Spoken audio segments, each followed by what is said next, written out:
Yo, what is going on, guys? Welcome to the channel. In this video, I'll be going over 3 different effects that you can use for your edits. These effects are inspired by Opium, so if you're going for more of that type of look, then you can use these effects for your music videos. Starting off with the first effect, we're going to be creating that security camera footage effect. To get started, let's first create a new adjustment layer. For the first effect, we're going to add a glow. Increase the glow radius to 150, and I'm also going to decrease the glow intensity to 0.3. We're going to then add a tint, and for this tint color, I'll just leave it as it is because we want our footage to be black and white. And then let's add an invert. Let's then add a noise, and with this noise effect, I'm going to keep the color noise on and also increase the amount of noise to, I'd say, to 20%, and that just adds some texture to our footage. Add a curves to this, bring down the highlights as well as the shadows. And then for the next effect, I'm going to add a brightness and contrast. For this effect, I'm going to increase the contrast to 50. And then for the final effect, we're going to add a mosaic. As you guys can see, it pixelates our footage.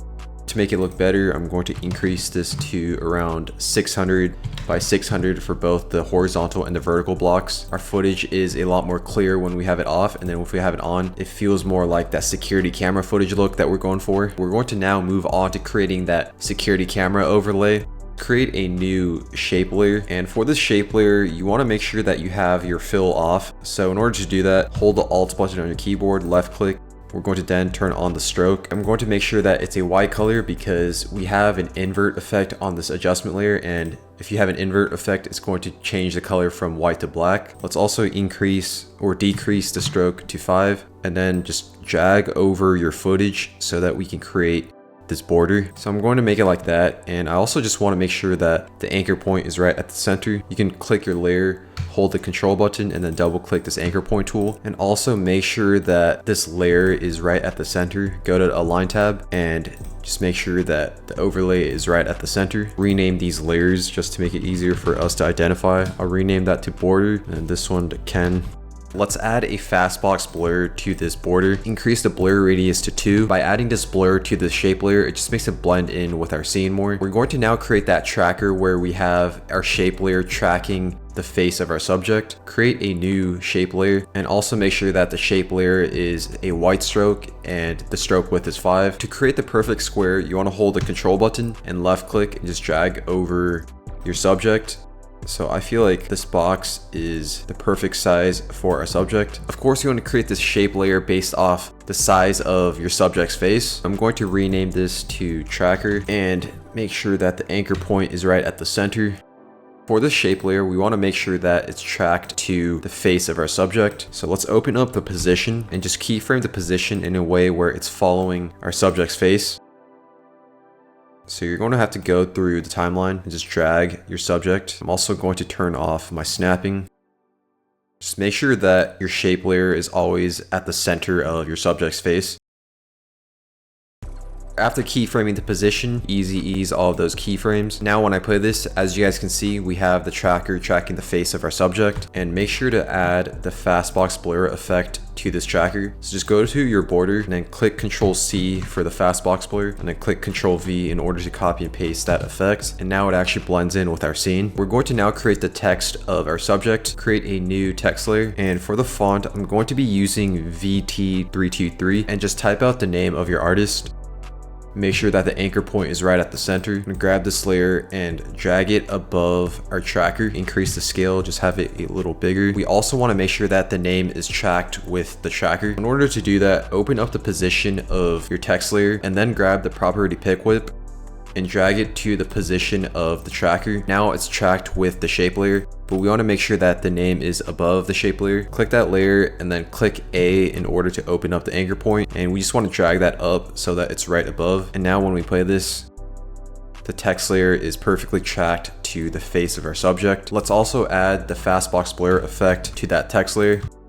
We're going to now add a battery icon, create a new shape layer. For this shape layer, make sure to turn off the stroke and then turn on the fill. Make sure the fill is white. Create a rectangle so that it looks like a battery. Make sure that the anchor point is at the center. Open up the position and let's just drag it to the top right corner of our footage. I'm going to decrease the scale, have it a little smaller. Okay, so the battery is right at the corner. Just make sure that the battery is right at the corner.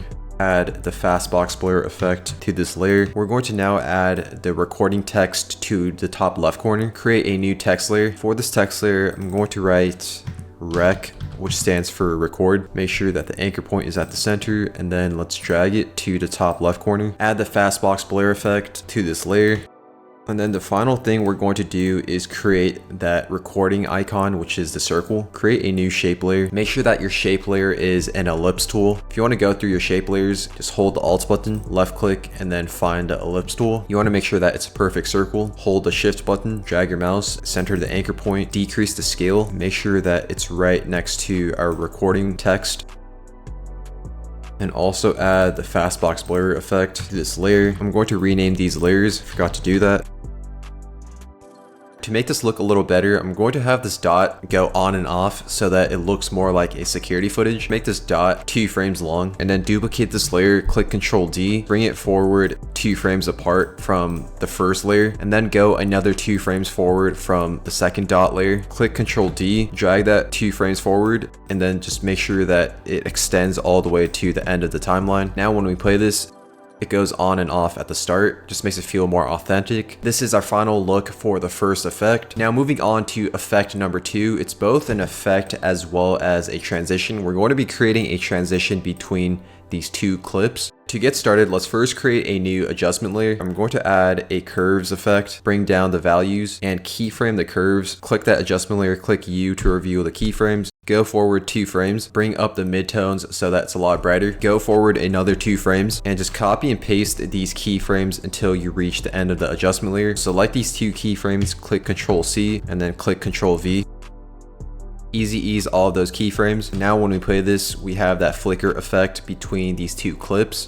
We're going to now add a few effects to our footage, create a new adjustment layer, rename these layers. For the first effect, I'm going to add a glow. I'll also rename these just to make it easier. Rename that to effects, and then just rename this to flash. For the glow radius, I'll increase that to 30, and then decrease the glow intensity to 0.4. The next effect, let's add a tritone. I'm going to change the color of the midtones. I'll be going for more of a blue color, but you can go for whatever color that you want. Add a curves, and with this curves effect, I'm going to create an S curve. I'll create my curves like that. Final effect, we're going to add a vignette, increase the amount to around 135. We're going to now create that transition where we have a really fast cut from the first clip into the second clip. Bring this second layer 1 frame forward. We're going to then use this first layer in order to create those 1 frame fast cuts. So let's cut this layer and make sure that it's 1 frame long. Click Ctrl Shift D, go back another frame, do the same thing, cut that layer, do it 1 more time. Now we have 3 separate layers of our first clip, and I only want this adjustment layer with all the effects to only affect the first layer. Cut that adjustment layer. In order to create that really fast-paced flash effect, we're going to create a new solid layer. Make sure that solid layer is a black color. Cut this solid layer to make sure that it's only 1 frame long. Bring this solid layer 1 frame back. Duplicate this layer 2 times, and we're going to have it appear every other frame until it reaches the second clip. So now when I play this, we have that really fast flash effect between the first clip and the second clip. To make this look better, we're going to grab that adjustment layer with all the effects and also duplicate that twice. Make sure both of these adjustment layers are only 1 frame long, and then drag these adjustment layers above the footage that's only 1 frame long. We're almost creating kind of like a staircase. We're also going to make a few changes to these adjustment layers. So let's first start off by turning off the vignette for both of them, and also change the curves. I'm going to increase the highlights and make it a little brighter. Also just decrease the shadows. Copy and paste this curves effect by clicking Ctrl C and then pasting it to the other adjustment layer. We're going to now add an invert. Make sure you add this invert effect right under the tritone. By adding this invert effect, it changes our footage to more of this red color. So if you still want to keep it that same blue color, all you have to do is just change the color of your midtones. I'll be changing the color of my midtones to this red color, and then do the same for the other adjustment layer. Make sure to add an invert to this adjustment layer as well. Change the color of the midtones.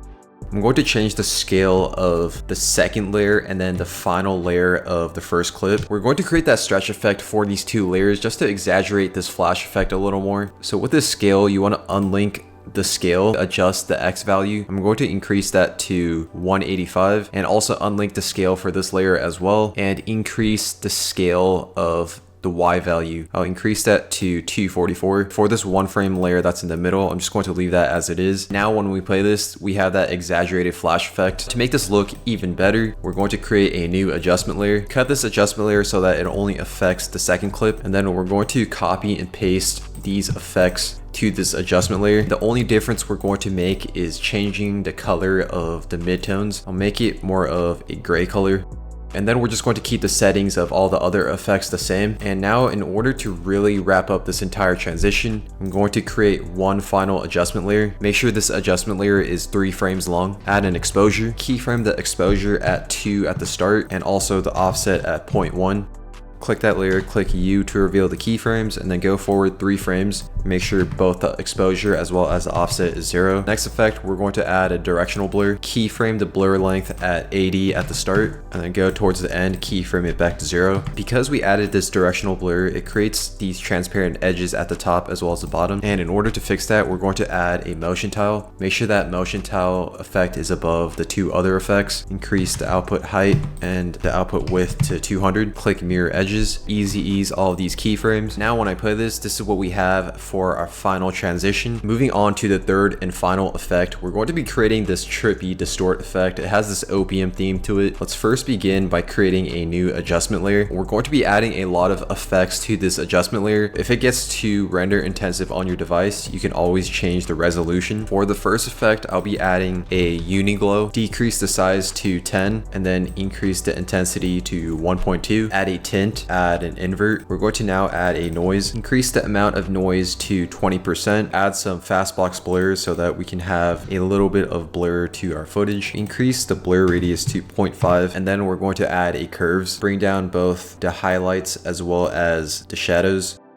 For the next effect, we're going to add a brightness and contrast. We're only going to increase the contrast, have it at like 45. And then for the next effect, we're going to add a Displacer Pro. If you don't have that plugin, I highly recommend downloading it. It is free. Decrease the translate Y so that it looks like we're creating a transition where it slides from the top to the bottom. Keyframe that at negative 270%. Go forward 30 frames and keyframe it back to 0%. Click U to reveal the keyframes. Easy ease both of those keyframes. Go into the graph editor. We're going to have the influence on the right side at 100% and have the left side at 0.01%. So it animates really fast at the start and it slows down towards the end. Now when I play this, it looks as if our effect is animated from the top to the bottom. And we also have that really smooth animation where it animates fast in the beginning and it slows down towards the end.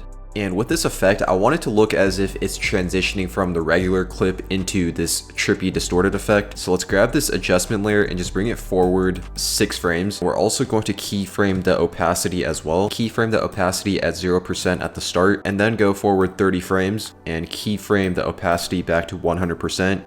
Easy ease both of those keyframes. Go into the graph editor and create the same exact graph. Now when we play this, we have that trippy distorted effect fading in. Just to take this effect a little further, I'm going to grab this adjustment layer, click Ctrl D in order to duplicate it. For this adjustment layer, I'm going to add a few effects. Well, I'm only going to add 2 effects. For the first effect, I'll add a find edges, click invert, and with this find edges, as you guys can see, it creates this weird look. So in order to change that, let's go to the toggle switches and modes, change the mode of this adjustment layer to screen. That just adds that extra texture to our effect. For the final effect, I'm going to add another glow. I'll add the uniglow, decrease the intensity to 0.5. Now when I play this, this is what we have for our final effect, and it's animating in a weird way. So in order to make it look better, go to the Displacer Pro, map layer, and then make sure that the map layer is selected to Travis, which is the video layer that you're animating to. And also make sure to do that for the first adjustment layer. Go to the map layer and then select your video layer. Now when we play this, the animation is a lot more smooth and it looks a lot better. That is all I have for this video. Those are 3 effects that are inspired by Opium that you can add to your edits. Thank you guys for watching, and I'll see you guys in the next video.